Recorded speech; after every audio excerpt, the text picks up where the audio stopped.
الحمد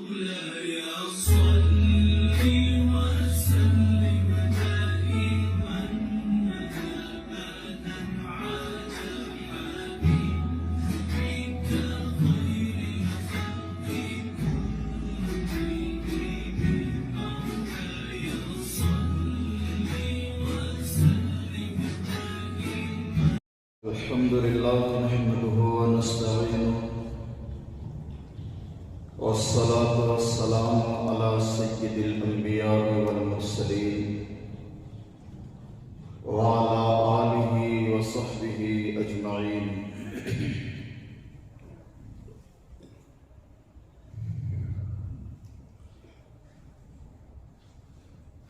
قابل احترام بزرگوں،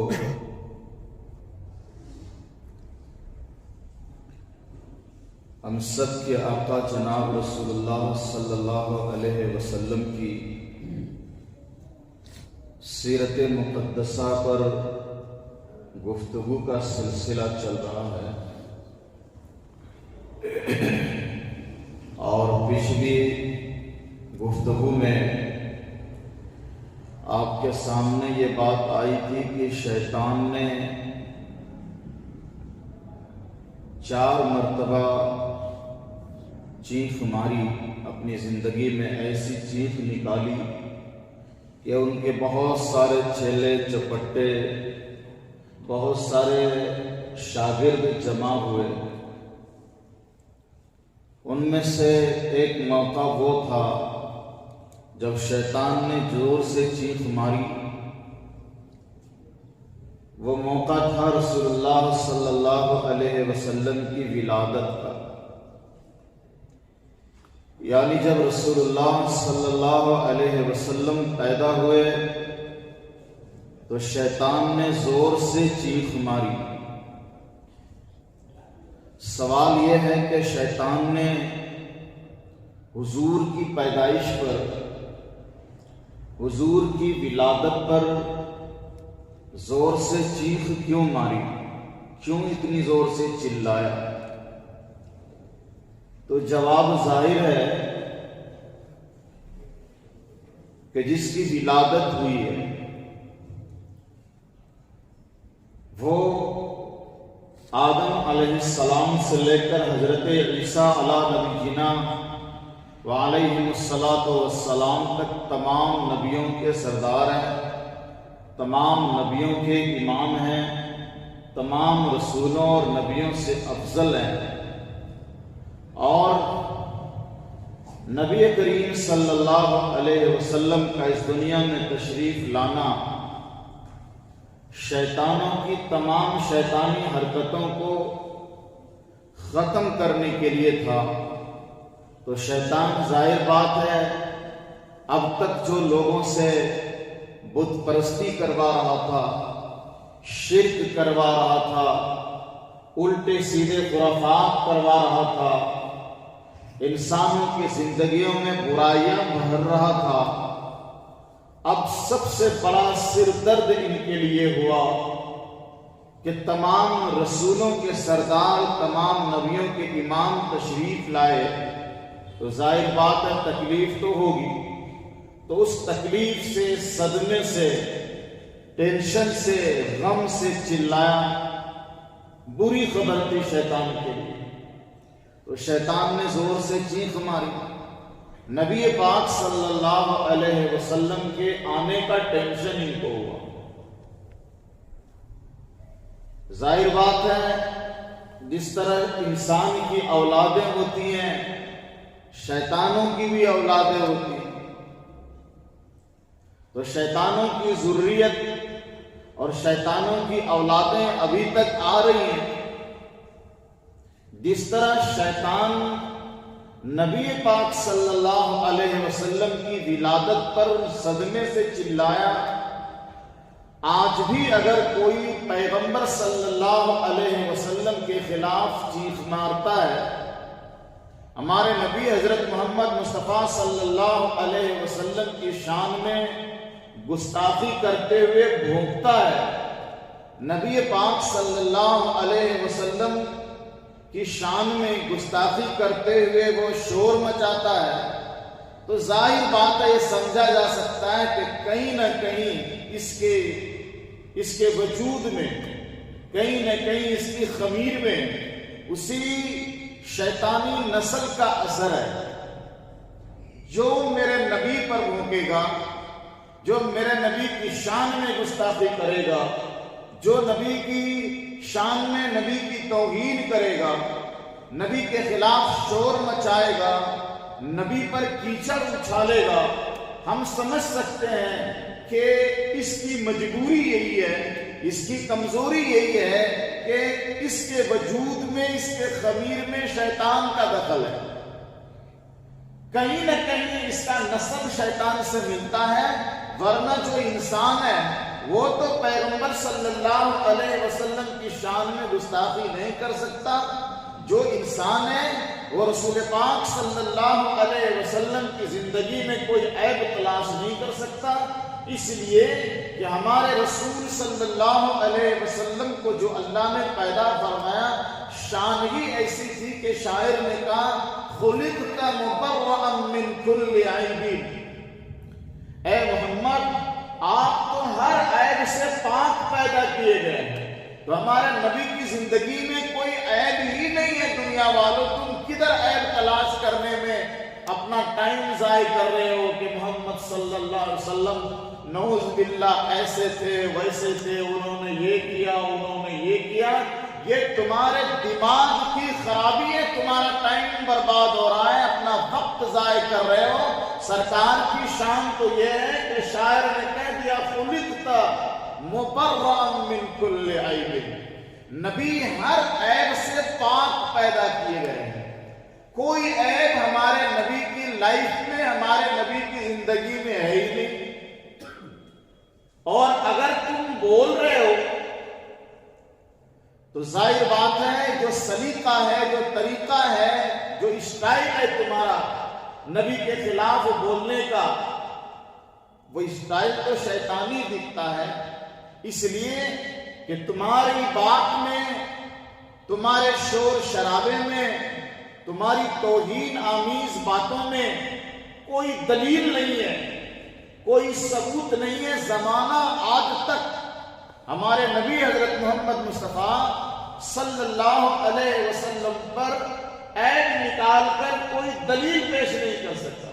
آپ تعجب کریں کہ جب نبی کریم صلی اللہ علیہ وسلم نے دین کی دعوت دینی شروع کی، لا الہ الا اللہ محمد رسول اللہ کی تبلیغ شروع کی، پورا مکہ دشمن ہوا، بڑے سے بڑا مکے کا لیڈر میرے نبی کا دشمن ہوا، سب کچھ میرے نبی کو کہا کہ ہم آپ کو نبی نہیں مانتے، ہم آپ کو اللہ کا رسول نہیں مانتے، آپ نے پرانے لوگوں کے قصے اور کہانیاں سن کر اس کو پیش کیا ہے اور آپ کہتے ہو یہ اللہ کا کلام ہے۔ میرے نبی کو مکہ کے کافر دشمنوں نے جادوگر تو کہا، تو یہ جادوگر کیوں کہا؟ اس لیے کہ نبی جس سے گفتگو کرتے تھے وہ انسان میرے نبی کا دیوانہ اور عاشق ہو جاتا، نبی جس کو اللہ کا کلام سناتے تھے وہ فوراً اسلام قبول کر لیتا تھا، تو لوگوں کو لگتا تھا آج ہمارے زمانے میں یہ اگر کوئی اچھی تقریر کرتا ہے، کوئی اچھا بیان کرتا ہے تو لوگ کیا بولتے ہیں، وہ خطیب نہیں جی جادوگر ہے، وہ اس کی زبان میں جادو ہے، کیا غضب بولتا ہے وہ، اس کی زبان میں جادو جیسا اثر ہے۔ تو ایسے ہی مکہ کے کافروں نے جب دیکھا کہ میرا جو آدمی بھی حضرت محمد مصطفیٰ سے ملتا ہے وہ مسلمان ہو جاتا ہے، جو آدمی بھی میرا حضرت محمد مصطفیٰ سے کلام، اللہ کا کلام سنتا ہے مسلمان ہو جاتا ہے، تو انہوں نے کہا کہ لگتا ہے کہ یہ جادوگر ہے۔ تو میرے نبی کو لوگوں نے جادوگر تو کہا، جادوگر کہا، میرے نبی کو لوگوں نے پاگل تو کہا، لیکن پوری زندگی میں ایک واقعہ ایسا نہیں ملتا کہ مکہ کے کسی کافر نے میرے نبی پر کوئی عیب لگایا ہو،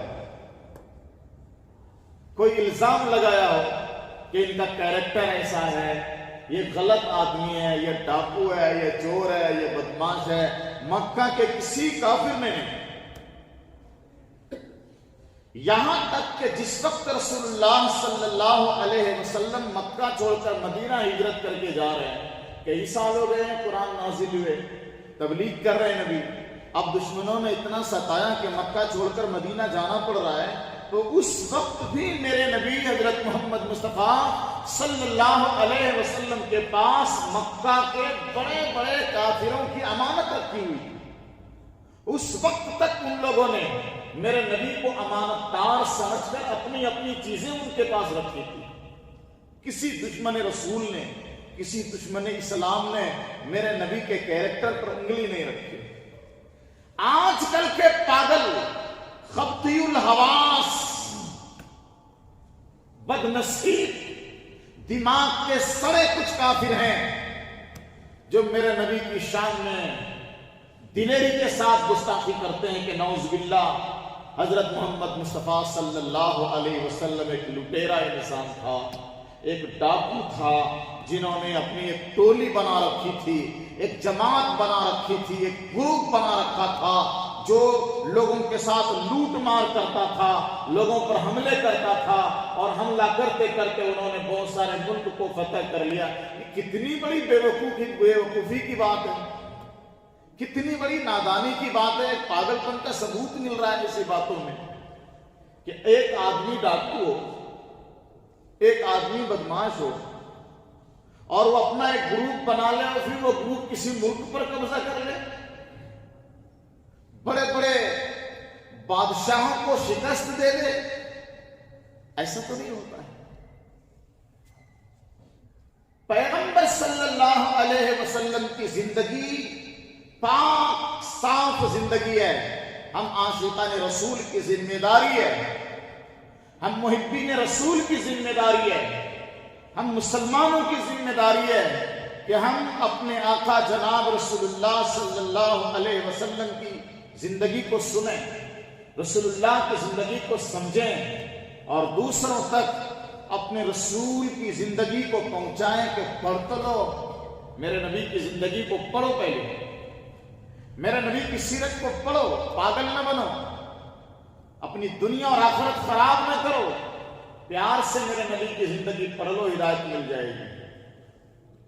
پیار سے میرے نبی کی زندگی پڑھ لو، یہ جو ہزاروں اور کروڑوں جگہ ماتھے ٹیک رہے ہو اس سے نجات مل جائے گی۔ یہ جو ہزاروں اور کروڑوں الٹی سیدھی گندی چیزوں کی عبادت میں لگے ہو ان سے بچ جاؤ گے، ایک اللہ کی عبادت میں آ جاؤ گے۔ میرے نبی کی زندگی پڑھو، اور اگر نہیں پڑھتے اور زبان درازی کرتے ہو تو اس سے میرے نبی کی شان پر کچھ فرق پڑنے والا نہیں ہے، اس لیے کہ جس رب نے میرے نبی کو پیدا فرمایا ہے اس رب نے بچپن سے لے کر پیغمبر صلی اللہ علیہ وسلم کی وفات تک ایسے ایسے عجائبات دکھائے ہیں دنیا والوں کو کہ دیکھ لو یہ میرے نبی کی شان ہے۔ حضرت عباس رضی اللہ تعالی عنہ حضور صلی اللہ علیہ وسلم کے چچا ہیں۔ ایک چچا کا نام حضرت حمزہ، حضرت حمزہ مسلمان ہو گئے تھے۔ حضرت عباس یہ دوسرے چچا ہیں، یہ بھی مسلمان ہو گئے تھے۔ اور ایک چچا ہے ابو لہب، یہ مسلمان نہیں ہوئے۔ اور ایک چچا تھے ابو طالب جو مسلمان تو نہیں ہوئے، لیکن تا زندگی جب تک حیات سے رہے ہوئے اپنے بھتیجے کی مدد کی، انہوں نے اسلام کی مدد کی، ایمان قبول نہیں کیا۔ یہ شیعہ لوگ کہتے ہیں کہ وہ مسلمان ہو گئے تھے تو شیعہ ابو طالب کے ساتھ علیہ السلام لگاتا ہے، ابو طالب علیہ السلام لگاتا ہے، کیونکہ ابو طالب حضرت علی کے والد ہیں۔ تو عباس رضی اللہ تعالیٰ عنہ مسلمان ہو گئے تھے، حضرت حمزہ رضی اللہ تعالیٰ عنہ بھی مسلمان ہو گئے تھے۔ عباس رضی اللہ تعالیٰ عنہ حضور کے چچا ہیں، بعد میں حضور سے وہ ایک بات کہتے ہیں کون؟ حضور کے چچا عباس رضی اللہ تعالیٰ. وہ فرماتے ہیں اللہ کے رسول میں آپ کے بچپن کا ایک واقعہ آپ کو سناتا ہوں. بڑی عجیب چیز آپ کے بچپن میں ہم نے دیکھی ہے. چچا کہہ رہے ہیں آپ کے بچپن میں ہم نے ایک عجیب چیز دیکھی ہے، وہ میں آپ کو بتانا چاہتا ہوں. حضور نے پوچھا کیا ہے؟ تو حضرت عباس رضی اللہ تعالیٰ عنہ کہتے ہیں کہ جب آپ مہد میں تھے، یعنی پالنے میں جس میں بچہ رہتا ہے، گہوارے میں، کوئی نہیں تھا آپ کے پاس، آپ اکیلے تھے اور میں پہنچا تو میں نے دیکھا کہ آپ انگلیوں کو پھرا رہے ہیں. پالنے میں بچہ رہتا ہے نا، اکیلا کھیلتا رہتا ہے، ہاتھ پاؤں پھینکتے رہتا ہے. حضرت عباس کہتے ہیں یا رسول اللہ آپ کے پاس کوئی نہیں تھا، میں آیا آپ کے پاس، میں نے دیکھا کہ آپ ہاتھ پھراتے ہیں، اپنی انگلیاں پھراتے ہیں. جدھر جدھر آپ کا ہاتھ جا رہا تھا، جدھر جدھر آپ کی انگلیاں جا رہی تھی، میں چاند کو دیکھ رہا تھا، ادھر ادھر چاند جا رہا تھا. آپ کی انگلیوں کے اشارے سے چاند بھی پھر رہا تھا. اچھا تو کوئی بھی آدمی سنے گا تو اس کو بولے گا نا ایسا کیسے ہو سکتا ہے، ایسا کیسے ہو سکتا ہے، یہی بولے گا. یہ ایک بہت بڑا سوال ہو سکتا ہے، ایسا کیسے ہو سکتا ہے؟ ایک آدمی پالنے میں ایک بچہ ہے، اور بچہ جدھر ہاتھ کرے، جدھر انگلی گھمائے، ادھر چاند گھوم جائے.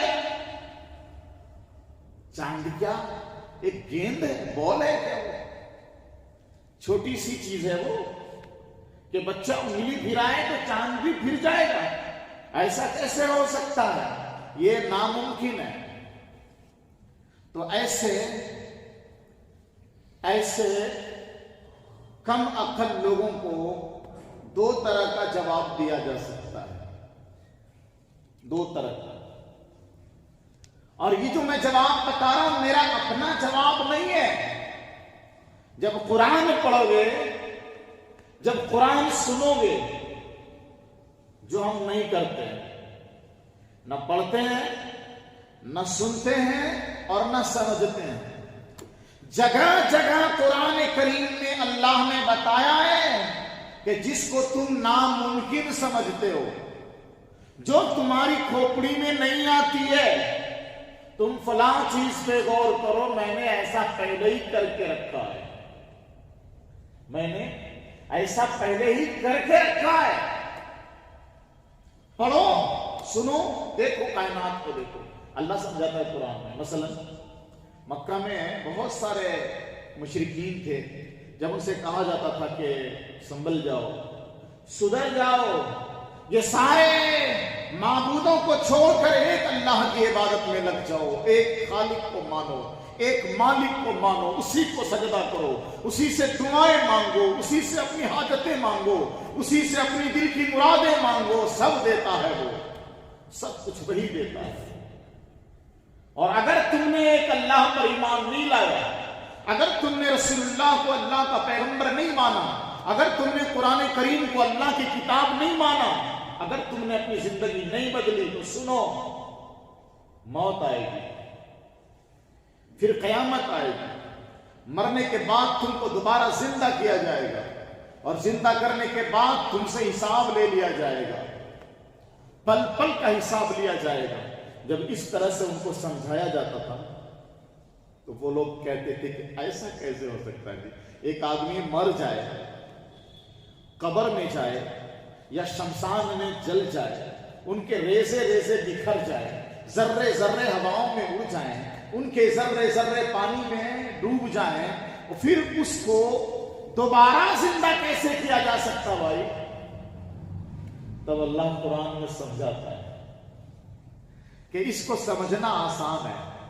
ایک آدمی مرنے کے بعد ذرہ ذرہ ہو جائے، ٹکڑے ٹکڑے، ریزہ ریزہ ہو جائے، ہواؤں میں اس کے جسم کے ٹکڑے اڑ جائیں، پانی میں بہہ جائے، آگ میں جل جائے، اس کو دوبارہ زندہ کرنا ممکن ہے؟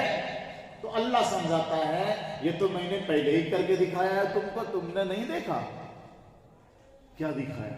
اللہ قرآن میں کہتا ہے کہ انسانوں تم اپنے وجود پہ غور کرو، اب تو تم ہو، تم کو مارا جائے گا، دوبارہ بنایا جائے گا۔ جب تم نہیں تھے اس وقت تم کو بنایا گیا کہ نہیں؟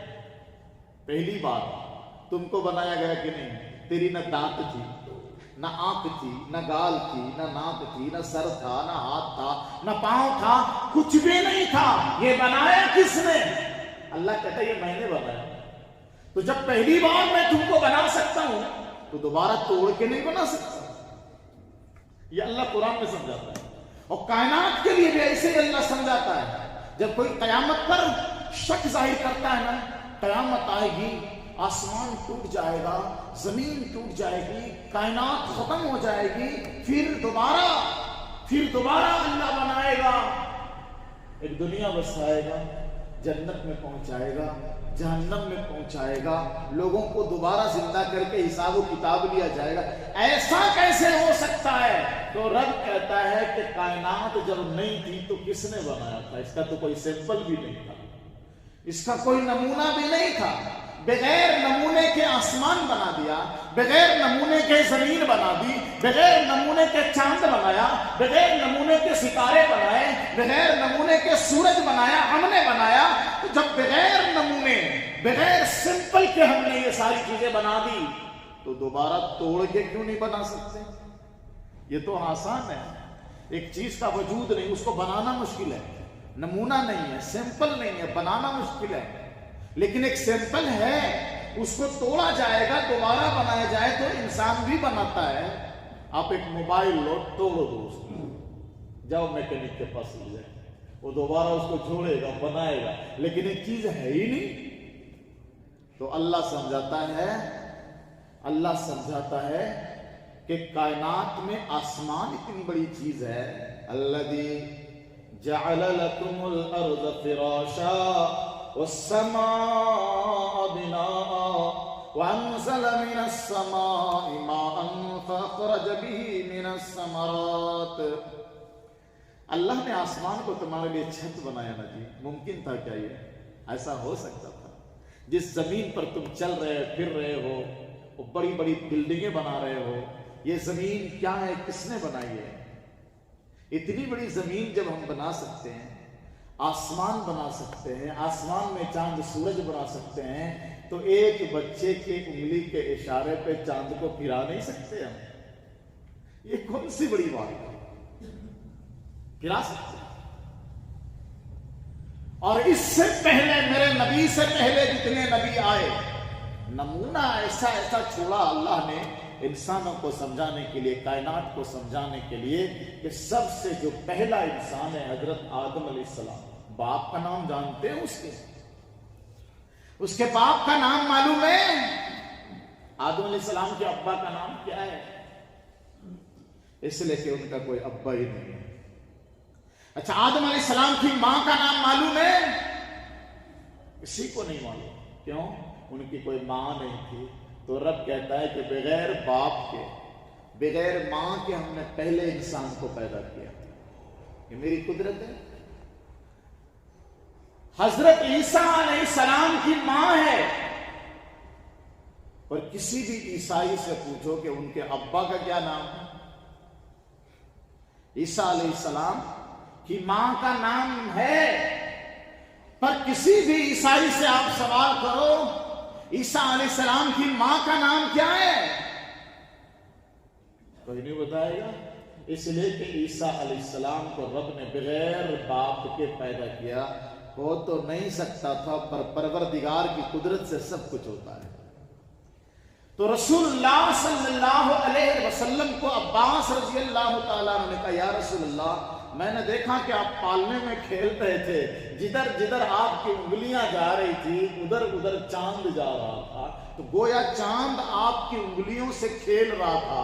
تو رسول اللہ نے فرمایا کہ چچا، چاند میرے ساتھ کھیلتا تھا، اور جب میں رونے پہ آتا تھا تو وہ چپ کرتا تھا، اور میں جب بھی وہ سجدے میں گرتا تھا میں اس کے سجدے میں گرنے کی آواز سنتا تھا۔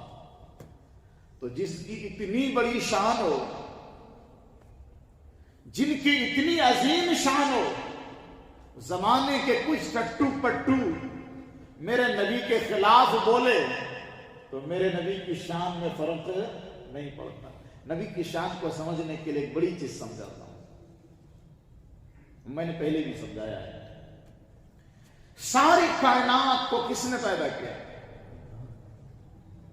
دنیا کے سارے انسانوں کو کس نے پیدا کیا؟ دنیا کے سارے انسانوں کو رزق کون دیتا ہے؟ اللہ دیتا ہے۔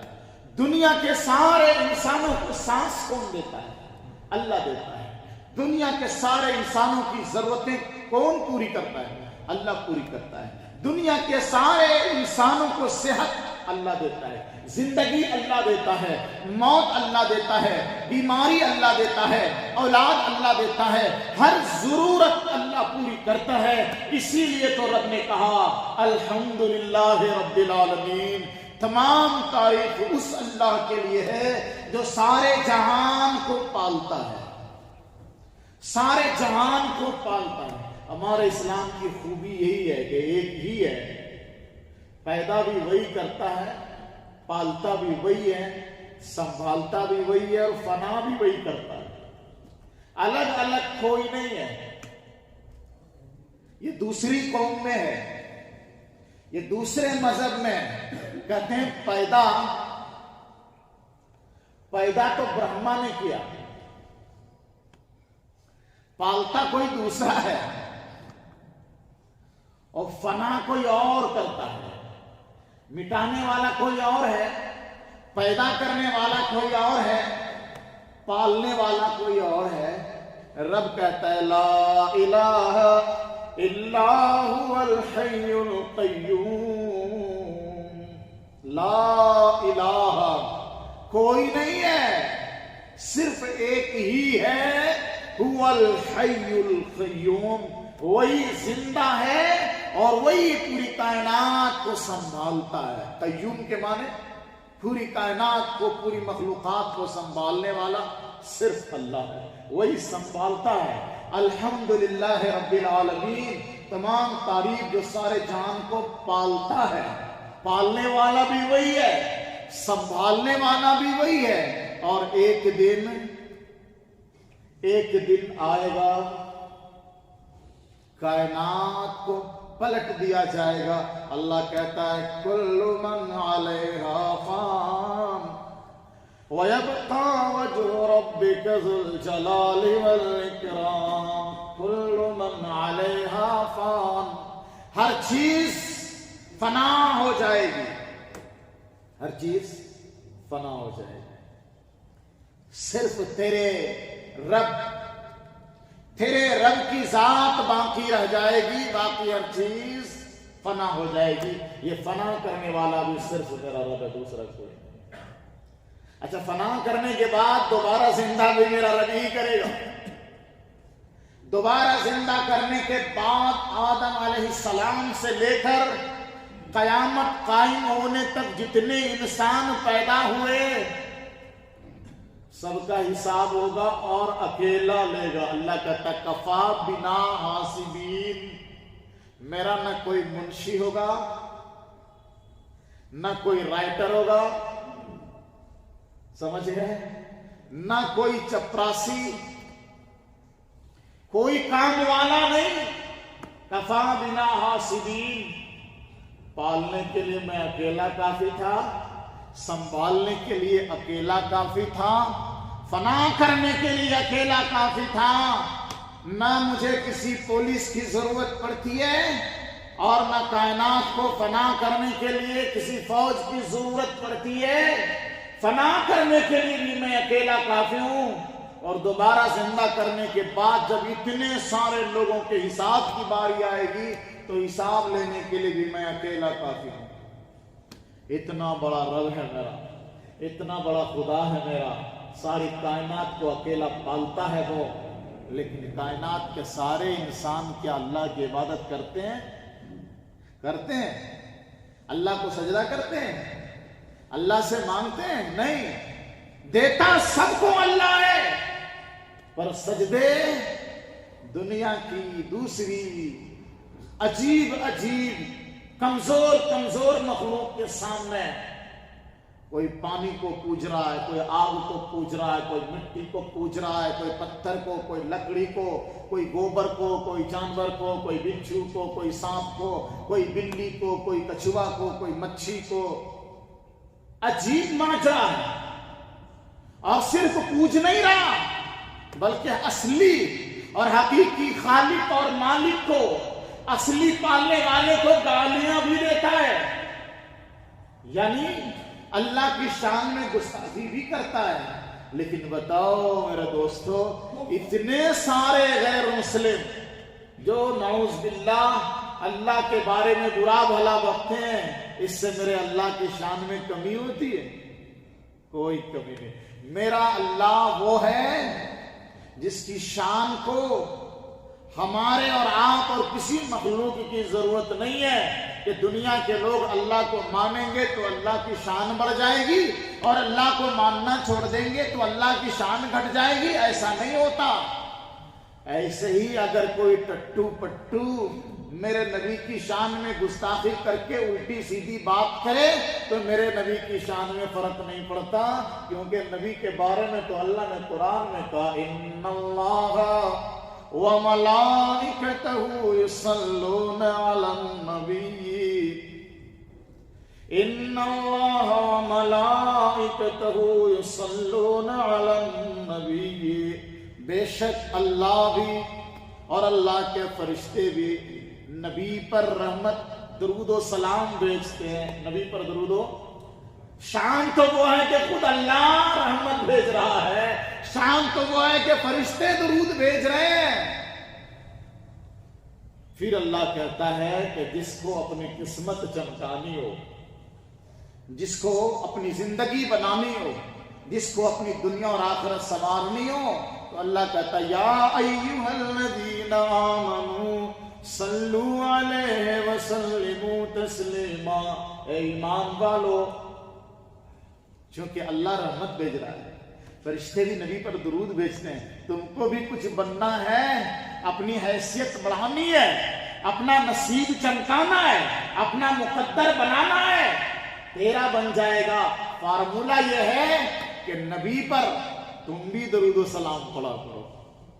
یا ایھا الذین آمنوا صلو علیہ وسلموا تسلیما، اللہ کہتا ہے اے ایمان والو تم ان پر درود پڑھا کرو، سلام پڑھا کرو، تیرا کام بن جائے گا۔ بزرگوں نے فرمایا کہ اگر تنگ دستی ہوتی ہے، اگر غریبی آ رہی ہے، فاقہ کشی آ رہی ہے، قرض دار ہو جا رہے ہو، دھندا نہیں چل رہا، بزنس خراب ہو رہا ہے، حالات ٹھیک نہیں چل رہے ہیں، تو نبی پر درود پڑھنا شروع کر دو۔ کریں گے انشاءاللہ؟ ابھی تو کم سے کم کہہ دو ایک بار زبان سے صلی اللہ علیہ وسلم، صلی اللہ علیہ وسلم۔ اچھا اس میں نقطہ کیا ہے بھائی؟ بزرگوں نے بتایا، میں بھی آپ کو بتا رہا ہوں کہ اگر پریشانی زندگی میں آئی ہے یا آ رہی ہے اور آپ پریشان آ لو، باباؤں کے پاس جانے کی ضرورت ہی نہیں ہے، فارمولہ اتنا بڑا مل گیا ہے اللہ کی طرف سے، نسخہ اتنا بڑا مل گیا ہے، آپ نے صرف اس پر عمل شروع کر دیا، قسم اللہ کی حالات بدل جائے۔ جتنے یقین کے ساتھ آپ درود پڑھو گے، قسم خدا کی آپ کی زندگی میں انقلاب آئے گا۔ کر کے دیکھو آپ، جب وہ پرچیوں کے چکر میں رہو گے نا، وہ پتہ نہیں ان پرچیوں میں کیا کیا لکھا ہوا ہوتا ہے، آپ نہ سمجھ سکتے ہو نہ پڑھ سکتے ہو۔ لطیفے کے طور پر سنا رہا ہوں کہ کوئی صاحب بابا جی کے پاس سے ایک تعویذ لے کر کے آئے، تعویذ لے کر کے آئے، کیوں؟ حالات خراب تھے، کام نہیں چل رہا تھا، پریشانیاں تھیں، تعویذ لے کے آئے بابا جی سے۔ وہ بابا نے ایک تعویذ دیا، کچھ ڈاٹ آیا دل میں، پتہ نہیں کیا ہے اس کے اندر، کھول کے دیکھا تو اس کے اندر راکھ ہے۔ کیا ہے؟ راکھ، چولہے کی راکھ ہے، کیونکہ بابا جی کو کچھ آتا نہیں تھا، وہ جو اگربتی جلاتا تھا اس کے راکھ لپیٹ کے باندھ کے دے دیا۔ فارمولا میرے رب نے دیا. یہ بیچ میں باتیں آ گئی ہیں. اصل بات تو نبی پاک صلی اللہ علیہ وسلم کی سیرت پر چل رہی ہے. بیچ میں آ گئی بات کہ اللہ نے نبی کی تعریف کی ہے. اللہ اپنے نبی پر رحمت بھیجتا ہے, فرشتے بھی بھیجتے ہیں. جس ایمان والے کو اپنا مقدر بنانا ہے, نصیب جگانا ہے, اللہ کہتا ہے یا ایھا الذین آمنوا صلوا علیہ وسلموا تسلیما. نبی پر درود پڑھو, سلام پڑھو. تیرے درود سلام پڑھنے سے میرے نبی کی شان بڑھنے والی نہیں ہے, تیرے درود سلام پڑھنے سے تیرا کام بننے والا ہے. اب اس پر دلیل کیا ہے کہ درود ہم نبی پر پڑھ رہے ہیں نا, اور کام میرا بن رہا ہے. نبی کی شان نہیں بڑھ رہی, کام ہمارا بن رہا ہے. اس پر دلیل کیا ہے؟ ثبوت تو ہونا چاہیے نا, کچھ تو پروف ہونا چاہیے نا. زمانہ پروف ڈھونڈتا ہے. آج کل زمانہ کیا ڈھونڈتا ہے؟ پروف ڈھونڈتا ہے. اس پر دلیل دو مولانا صاحب. ثبوت تو ثبوت میرے نبی خود دیتے ہیں.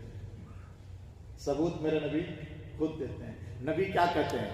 نبی فرماتے ہیں من صلی علی واحدۃ صلی اللہ علیہ عشرا. حضور کہتے ہیں جو آدمی میرے پر ایک بار درود بھیجتا ہے, رب اس کے اوپر 10 بار رحمت بھیجتا ہے. رب اس کے اوپر 10 بار رحمت بھیجتا ہے. آپ ایک بار نبی پر درود بھیجتے ہیں, رب آپ کے اوپر ایک بار 10 بار درود بھیجتا ہے. تو رب کی طرف سے درود ہمارے اوپر, آپ کے اوپر آ رہا ہے. اس کا مطلب یہ ہے کہ اللہ اپنے طرف سے ہمارے اور آپ کے اوپر ایک بار کے بدلے میں 10 بار رحمت نازل کر رہا ہے. کتنی بار؟ 10 بار. آپ ایک بار درود پڑھیں, اللہ آپ کے اوپر 10 بار رحمت نازل کرے گا. کتنی بار بولو؟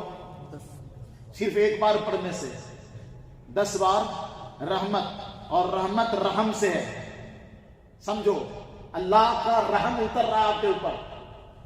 ابھی تک غضب تھا, ناراضگی تھی, غصہ تھا, آپ کے حالات خراب ہو رہے تھے, آپ کی زندگی میں پریشانیاں آ رہی تھی, آپ نے درود پڑھا. نبی کہتا ہے کہ اللہ درود پڑھنے والے پر 10 بار اپنی رحمت نازل کرتا ہے, یعنی اللہ اپنا رحم نازل کر رہا ہے. تو جس انسان کے اوپر 10 بار اللہ کی طرف سے رحم ہو جائے, ہم دعا میں یہی تو مانگتے ہیں یا اللہ کرم فرما, یا اللہ رحم فرما. دعا میں یہی مانگتے ہیں نا جی, یہی مانگتے ہیں اے اللہ اپنا کرم فرما دے, اے اللہ ہم سب پر اپنا رحم فرما دے. میرے نبی کہتے ہیں میرے پر ایک بار درود پڑھ لو نا, 10 بار اللہ تیرے پر رحم نازل کر دے گا. جس انسان پر 10 بار اللہ رحم نازل کر دے اس کی بگڑی نہیں بنے گی. جس انسان پر 10 بار اللہ اپنی رحمت نازل کر دے اس کا کام نہیں بنے گا. جس انسان پر 10 مرتبہ اللہ اپنی رحمت کا نزول فرما دے اس کے قرضے ادا نہیں ہوں گے, اس کے دھندے ٹھیک نہیں ہوں گے, اس کے رزق میں برکت نہیں آئے گی. ضرور آئے گی, لیکن بات یہ ہے کہ ہمیں درود پڑھنا نہیں آتا نا. ہمیں درود پڑھنا نہیں آتا اور ہم نے کبھی سیکھا بھی نہیں. اور نعرہ لگاتے ہیں, نعرے رسالت, درود آتا ہی نہیں ہے. وہ بیچارے مولوی صاحب لوگ جب تقریر کرتے ہیں نا, تقریر جب کرتے ہیں مولوی صاحب لوگ, حضرت لوگ, تو تقریر یوں ہی نہیں ہوتی ہے. سامنے والے سے جاگنے کا ثبوت بھی چاہیے ان کو کہ آپ جاگ کر تقریر سن رہے ہیں, یہ ثبوت چاہیے. حضرت لوگ بھی ثبوت مانگتے ہیں نہیں, جیسے آپ لوگ ثبوت مانگتے ہیں نا, آپ جو بول رہے ہیں حضرت پروف دو. تو حضرت جب بیان کرتے ہیں نا تو حضرت بھی اسٹیج پر چڑھ کر پروف مانگتے ہیں, آپ میرا بیان سن رہے ہیں اس پر پروف دو. تو جب حضرت بیان کرتے ہیں نا, آپ کو بات سمجھ میں آئے یا نہ آئے, حضرت کہتے ہیں بولیے سبحان اللہ, تو آپ لوگ بھی کہتے ہیں سبحان اللہ. حضرت کہتے ہیں پڑھیے درود پاک, تو حضرت بھی شروع کرتے ہیں. اور اسٹیج پر جو 1-2 مولانا لوگ بیٹھے رہتے ہیں نا, وہ بھی شروع کرتے ہیں اللہم صلی علی سیدنا شفیعنا, اور باقی سب لوگ چپ رہتے ہیں. کیوں؟ پتہ ہی نہیں. تو سیکھیں گے انشاءاللہ. مشکل نہیں ہے. جو درود آپ نماز میں پڑھتے ہیں نا تحیات کے بعد لاسٹ رکعت میں, وہی درود پڑھو, درود ابراہیمی. ٹھیک ہے. اور اگر ٹائم کم ہے تو صلی اللہ علیہ وسلم یہ درود بھی ہے اور اس میں سلام بھی ہے. صلی اللہ علیہ وسلم مختصر ہے، یہ ہماری زبان پہ ہے، خوب درود پڑھو۔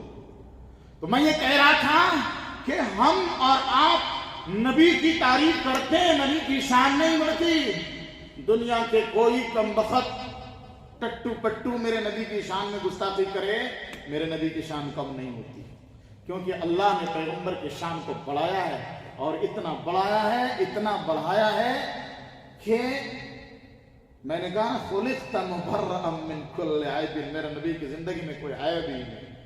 اور جب رسول اللہ صلی اللہ علیہ وسلم اس دنیا میں تشریف لائے تو لقب ایسا ایسا ملا اللہ کی طرف سے۔ اللہ کہتا وَمَا أَرْسَلْنَاكَ إِلَّا رَحْمَةً لِّلْعَالَمِينَ، میرے نبی ہم نے آپ کو رحمت للعالمین بنا کر بھیجا۔ جس کو اللہ نے رحمت للعالمین سارے عالم کے لیے رحمت بنا کر بھیجا تو ان کے لیے بھی میرے نبی رحمت ہیں۔ جو میرے نبی کو گالیاں دیتے ہیں نا، میرے نبی ان کے لیے بھی رحمت ہیں۔ جو میرے نبی کی شان میں گستاخیاں کرتے ہیں، میرے نبی ان کے لیے بھی رحمت ہیں۔ اگر میرے نبی ان کے لیے رحمت نہ ہوتے تو پتہ نہیں کیا سے کیا ہو گیا ہوتا۔ کیوں؟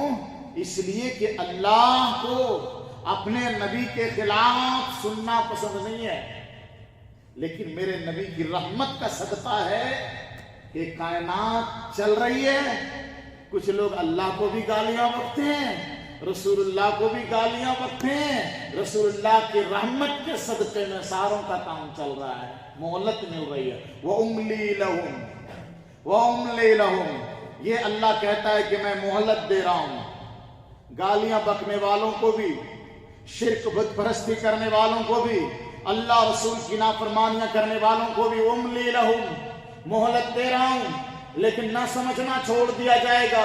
ان قیدی متین، میری گرفتاری، میری پکڑ بہت زبردست ہوگی۔ ان قیدی متین، ابھی ڈھیل مل رہی ہے۔